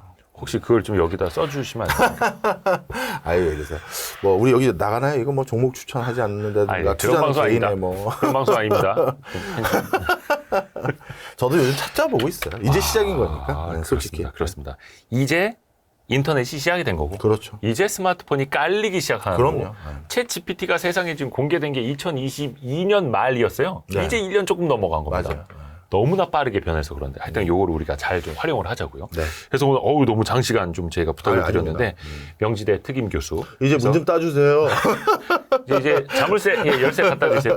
세계의 지도를 펼치면 돈의 흐름이 보인다. 우리 박정호 작가님 또 특임 교수님 함께했습니다. 고맙습니다. 고맙습니다. 고생하셨습니다. 아유 고생하셨습니다. 고생하셨습니다.